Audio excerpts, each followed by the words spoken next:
A like and a comment go a long way in supporting news stories. Subscribe so you don't miss the next one. Thank you. You ever stand in the middle of your own life, looking at your work boots lying in the street, your welding mask cracked on the pavement, and think, yep, I'm done. That was me. Middle of the day, still in my coveralls, holding a bag of tools like a lost dog. Above me, third floor balcony, she's standing there, cigarette in hand, like it's just another Tuesday. My jacket hanging off the railing like laundry. No screaming, no apology, just cold eyes and a flick of ash. You know what that moment feels like? Like someone pressed pause on the world, and you suddenly hear your own thoughts louder than everything else. And mine were simple. I've had enough of this circus. But let me back it up a bit. Name's Jack. I'm a welder. Been doing it for over a decade. Steel, sparks, sweat. It's not a glamorous job, but it's honest. You know where you stand with metal. Heat it enough, it bends. Push it too hard, it snaps. Simple rules. I like simple rules. Met Kate at a backyard barbecue, thrown by my buddy Cole. She was loud in that way that pulls you in. Big laugh, flashy red nails. Talked with her hands like she was always telling a story. She kissed me the same day we met, right there in front of everyone. Said I looked like trouble, the good kind. I should have known then. At first, it was exciting. I'm a quiet guy by nature. Don't say more than I need to. She filled the silence. Our first few months were like a damn rom-com. Late-night beers on the tailgate. Her dancing barefoot in the living room. Sunday mornings tangled in sheets and coffee that always went cold because we couldn't stop touching each other. She had this way of making life feel bigger. Like everything was a scene. I'd come home covered in soot and sweat, and she'd light candles and put on music, call it setting the vibe. Sometimes I liked it. Sometimes I just wanted to shower and sit in silence. But I played along. Then things shifted. Slowly, like rust eating at the edge of a clean weld. You don't notice until the whole joint gives out. It started with questions. Why didn't you like my post? I texted you 3 times. Were you ignoring me? You don't compliment me like you used to. Now, I don't live on my phone. Most days, it's in my locker or in the truck. I'm not trying to be rude. I'm just busy, or tired, or both. But for her, it was like each missed text was a personal betrayal. And the moods, man, they could swing hard. I'd walk in the door, and within 5 minutes, we'd go from, I missed you, to you don't love me anymore. I started working longer hours. Not for the money, just to avoid the landmines. Welding is honest work. You burn, you shape, you fix. There's clarity in that. I'd take extra shifts, volunteer for weekends. Came home dog-tired, but at least I wasn't stepping into another emotional firestorm.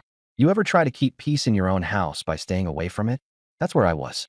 I'd sit in the truck outside for a few extra minutes, just breathing, listening to the radio, trying to gather enough patience to walk through that front door. Now don't get me wrong, I wasn't some angel either. I'd snap sometimes. I'd raise my voice, slam a door. But most of the time, I just went quiet. It's how I deal. My dad was the same way. You keep it in, push through, solve it with action, not words. But that didn't work with her. Silence made her angrier than yelling ever could. She'd say things just to get a rise out of me. One time, I came home with a busted knuckle from the job. She looked at it and said, maybe if you were better at your job, you wouldn't get hurt. That one stung. I remember one weekend, she spent 3 hours crying over a dream she had where I left her. I held her through it, told her I wasn't going anywhere. But something in me already knew. I wasn't sure how much longer I could stay. Eventually, I suggested we see someone. A counselor. Figured maybe if she heard it from someone else, it'd land better. Thought maybe it'd give us tools. Hell, I didn't know what I was hoping for. Just something different. She exploded. You think I'm crazy? Is that it? I'm the problem. Didn't speak to me for 2 weeks. Not a word. Just passive-aggressive sighs and slammed cupboards. You know what's messed up? I actually enjoyed the silence. It was the calmest 2 weeks I'd had in that apartment. When she finally broke the silence, it was half-assed. A mumbled, maybe I overreacted. That was the closest I ever got to an apology. Still, we went. 2 sessions. The therapist, nice lady, asked simple stuff. What we liked about each other. What we struggled with. I tried being honest. Said I felt like I couldn't breathe, like I was always walking on eggshells. Kate just crossed her arms and said I was cold, emotionally unavailable, that I didn't know how to love properly. After the second session, she said, this is useless. She's just taking your side. We never went back. From there, things spiraled faster. Fights over nothing. If I didn't answer a question fast enough, it was a fight. If I didn't touch her the right way, fight. If I didn't want to go out and be social, massive fight. And then came the day I told her I didn't want to go to a party. It was a Friday night. I'd worked a 10-hour shift welding pipe in a half-collapsed garage for a client who thought duct tape was a load-bearing material. My back ached. My hands were raw. All I wanted was a shower, a cold beer, and maybe one night without yelling. She was dressed to the nines, ready to go out. Said it was her friend's birthday. I said, "I'm beat, babe. Just need a night in." That's it. That's all I said. She glared at me like I cheated or something. Didn't scream. Didn't cry. Just gave me that cold, dead stare and turned around. I figured she'd cool off. An hour later, I opened the front door to grab something from the truck, and there it was. My boots. My jeans. My welding gloves. All in a pile on the concrete. My damn welding mask, too, cracked down the middle. She'd thrown out our photo album. Pictures from our first trip to the lake, the Polaroid from New Year's, gone. Scattered like trash. And she was just standing there. On the balcony. Smoking. Didn't even flinch when I looked up. You ever get so calm, it scares you? I didn't yell. Didn't ask why. I just stared back for a second, then said, loud and clear, "That was the last time. I'll send the papers." And man, she wasn't ready for that. Her face twitched. She opened her mouth, then closed it. I think she thought I was bluffing. But I wasn't. I picked up what was left, threw it in the truck, and drove straight to Cole's place. Guy lives in a trailer outside town. Not fancy, but clean, quiet. Gave me the spare key, handed me a beer, and said, "You good?" I just nodded. Didn't cry. Didn't vent. Just sat there, letting the silence do what it does best, make things clear. I didn't even make it to the door before I saw them. My boots, my jeans, my welding gloves, all dumped at the bottom of the stairwell like trash. My damn welding mask was lying sideways on the pavement, cracked straight down the visor. And the photo album? Half open, pages fluttering in the breeze like confetti from someone else's party. I stood there, just looking up. Third floor. She was standing on the balcony, cigarette in hand, hair up in a messy bun like always. She didn't flinch, didn't say a word, just stared down at me with that same blank face I'd seen too many times before, then flicked her ash over the railing like I wasn't even there. And that was it. I picked up my gear, walked upstairs, and opened the door. She didn't even turn her head, just sat on the couch, one leg crossed over the other, scrolling her phone while the TV played some trashy reality show. "You don't need to be dramatic," she muttered, not looking at me. "You could have just told me you needed space." I didn't answer. Instead, I walked into the bedroom and opened the closet, grabbed her old suitcase, the one she used on that weekend trip with her sister or whoever it really was, and started packing her stuff. Clothes, makeup, jewelry, all of it. I didn't fold anything, didn't organize, just dumped it all in rough and fast. She showed up in the doorway halfway through. "What the hell are you doing?" I kept packing. "I asked you a question," she said louder now. That's when I looked at her, straight in the eyes, and said it. "You want a show? Watch this." She blinked, confused for half a second, then tried to laugh. "Oh, come on. You're not seriously trying to throw me out. You're not that stupid." I didn't respond. Just zipped the suitcase, picked it up, and shoved it into the hallway. Then went back for another bag. "You're out of your damn mind," she snapped. "Jack, stop." I turned back to her. "Calm. Steady. You threw out a man. Now watch how a man walks away from the circus." Her mouth opened like she was going to fire back, but nothing came out. She followed me to the door, grabbing my arm. "You're not kicking me out. You don't get to do that. You'll regret this. You'll be begging me to come back once you've cooled off." I pulled her hand off my arm, opened the front door, and pointed. "Take your bags and go, Kate." She didn't move, just stood there like I'd spoken a language she didn't understand. "This is my apartment too," she hissed. "No," I said. "It stopped being ours when you tossed my life off a balcony like garbage. Now get out." She stared at me for a long time, waiting, I think, for me to crack, to flinch, to soften. But I didn't. She finally stepped into the hallway, grabbed one of the bags, and turned back to me. "You're a damn coward," she spat. "You're running from your responsibilities like a scared little boy." I smiled just a little. Funny. I was thinking the same thing about you. Then I shut the door. Didn't slam it. Didn't yell. Just clicked it closed and slid the deadbolt into place. Stood there for a moment, staring at the wood, breathing in the quiet. You ever hear silence so deep it feels like a clean slate? That was it. I walked back to the living room, picked up the TV remote, and turned the volume down to nothing. Her scent was still in the cushions. Her damn candle still sat on the shelf, vanilla and cedarwood, or whatever pretentious label she liked. I opened the windows. That night, I made a can of chili, drank a beer, and sat on the balcony, alone this time, watching the streetlights hum. She texted me at midnight. "Are you serious? You really did this?" I didn't answer. Next morning, "You left me out there like I was nothing. After everything we've been through. Still nothing." A few days later, "I miss you. Please just come talk to me." I messed up. I put the phone face down and left it there. I didn't need to explain myself anymore. Not to her. Not to anyone.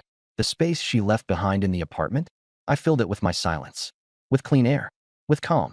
I fixed the loose cabinet hinge in the kitchen, reorganized my tools, bought myself a real coffee maker, started sleeping deeper, breathing easier, and I stayed in my own home because I earned that peace. And she sure as hell didn't get to take it from me. Couple weeks after that coffee shop talk, I changed my number. Not out of spite, just figured it was time. Closed that chapter. No need to keep the door cracked. Moved into a small rental, nothing fancy. One bedroom with a creaky floor, peeling paint in the bathroom, and a porch just big enough for a chair and a beer. But it was mine. Quiet. No walking on eggshells. No coming home wondering what version of her I'd get that day. Just peace. I picked up some side jobs between contracts. Local guy needed a railing fixed. Lady down the block had a busted gate.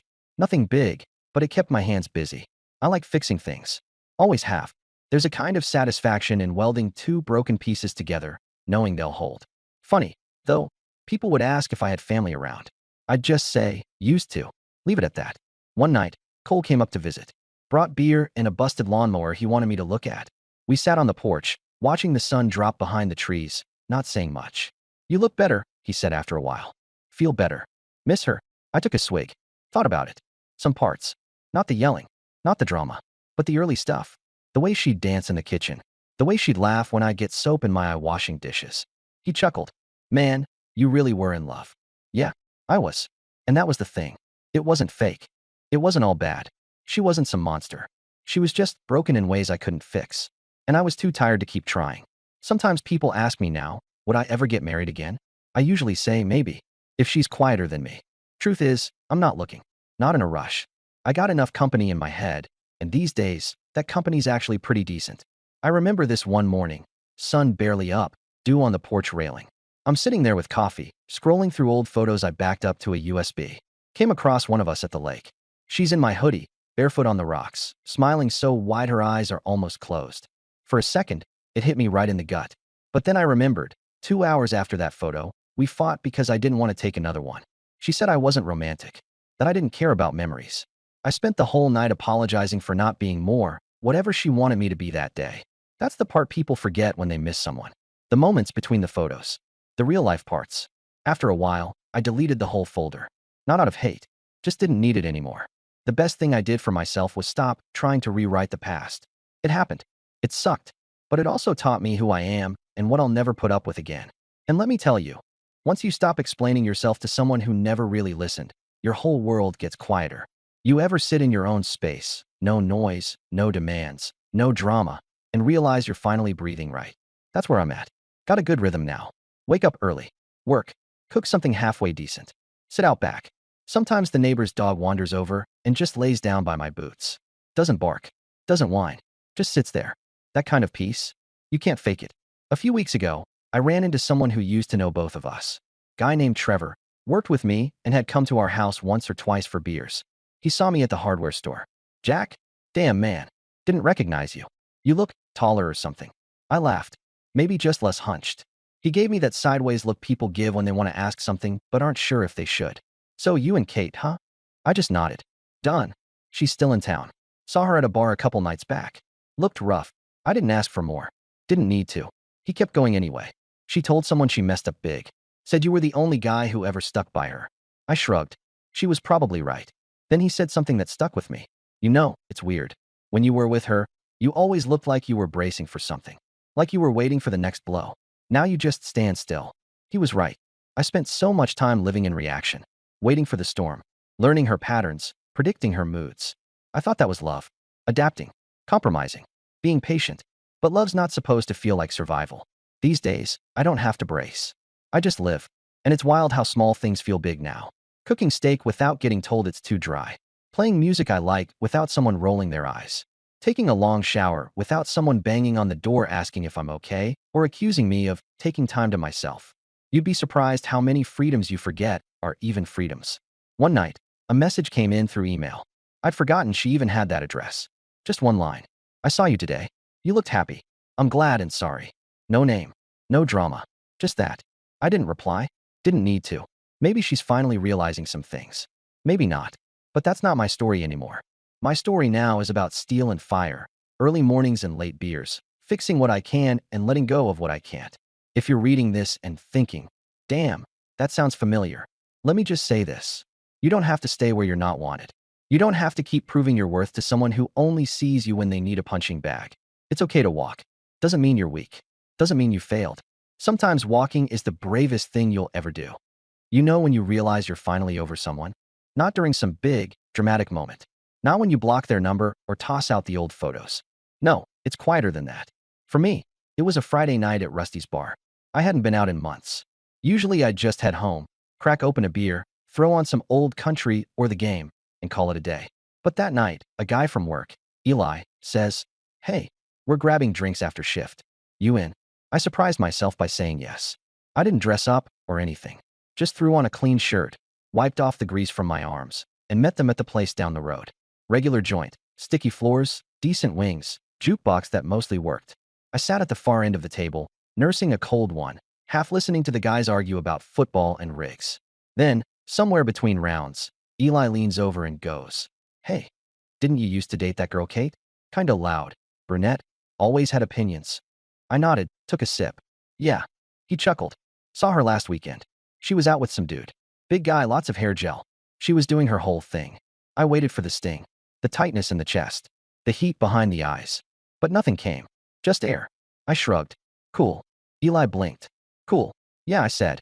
"She's free to live her life. I've got mine." He laughed. "Man, you really moved on." And I had. Later that night, sitting outside the bar with a cigarette I didn't light, I thought about how far I'd come. A few months back, I would have played that scene in my head over and over. Tried to compare, tried to win in some fake scoreboard in my head. But now, I didn't give a damn. That's how I knew I was free. A few weeks after that, I made a decision. I looked around that apartment, our old apartment, and saw too many ghosts. The couch where we fought. The corner where her perfume still hung. I'd claimed that space when I kicked her out, but it still wasn't mine. So I packed what mattered, left behind everything that didn't, and moved. Nothing fancy. One-bedroom rental. Peeling paint in the bathroom. Porch barely wide enough for a chair and a beer. But it was mine. Quiet. No more walking on eggshells. No more memories waiting behind every cabinet door. Just peace. Weeks passed. I worked. Ate alone. Slept better. Did laundry on Sundays. Fixed things that weren't broken, just for the quiet of it. The rhythm settled in, like the hum of a shop fan in the background. Then one afternoon, I met someone. Her name was Emily. Met her through a buddy who needed help moving some junk from his garage. She was his cousin. Red hair, freckles, vet tech. Didn't say much at first, but when she did, her voice had this calm to it. First thing she said to me was, "You look like a guy who takes his coffee seriously." I said, "Only when it's bad." She laughed. Real laugh. No performance, no edge. We started texting now and then. Grabbed coffee. Walked around the flea market one Saturday. No expectations. No pressure. Just two people figuring it out. I didn't rush it. Didn't want to. I liked the quiet between us. She listened. I mean really listened. Not just nodding while waiting to talk. One night, we sat on my porch drinking cheap beer. I told her the short version, about Kate, the fights, the day my welding mask hit the sidewalk 3 stories down. She didn't roll her eyes. Didn't say, "Wow, sounds crazy." She just looked at me and said, "That must have been exhausting." And yeah, it was. It was the first time I heard someone say it out loud like that, without judgment or pity. Just truth. I don't know where it's going with Emily. I'm not rushing to call it anything. But I know how I feel when she's around. Still. Safe. Quiet. And that's more than I ever had before. A couple days after that bar night, I ran into Kate at a gas station. No warning. I was grabbing coffee and jerky. She was by the coolers in an old hoodie and worn-out sneakers. Looked up, froze. "Jack," she said. I nodded. "Kate." She stepped over, holding an energy drink. "You look good." "Thanks." "You too." She didn't. But I said it anyway. There was a beat of silence. "I've been meaning to call," she said. "But I figured." "It's fine," I said. "No hard feelings." She hesitated. "I'm trying to be better. Talk to someone. Realized I hurt you more than I thought." I gave a short nod. Takes guts to say that. She looked down, then up again. "Do you hate me?" "No," I said. "I just don't want that life again." She smiled, but it didn't reach her eyes. "I get it." Another pause. "I miss you sometimes," she said. "I miss who we were, not what we became." She blinked fast. "I deserve that. Take care, Kate." "You too." And that was it. Driving back, I didn't replay the conversation. Didn't analyze her tone or face or words. Just drove with the windows down, radio low, breeze in my face. Like a guy going home. Nothing more. I stopped by the store on the way. Spent 10 minutes comparing types of mustard. Picked one with horseradish just because I felt like it. You'd be surprised how nice it feels to make small decisions without drama. That's freedom. Since then, life's been simple. Wake up early. Work. Tinker with the toolbox I finally bought. Cook dinner without commentary. Play cards with the guys. Text Emily. Sleep without headphones in. I even got a houseplant. Things still alive. That's gotta count for something. I don't feel broken anymore. I don't feel angry. I'm just here, building a life that fits. One piece at a time. Some nights I sit on the porch with a beer and think about how close I came to spending another decade pretending everything was fine. Then I think about now, about the calm, the space, the quiet joy of coming home to myself. And I know I made the right call. I've told you my side. Now I'm curious about yours. What do you think? Did I walk away too late? Too soon? Would you have stayed longer? Let me know down in the comments. I'd honestly like to hear what you would have done. Everyone's story's different. This one was mine.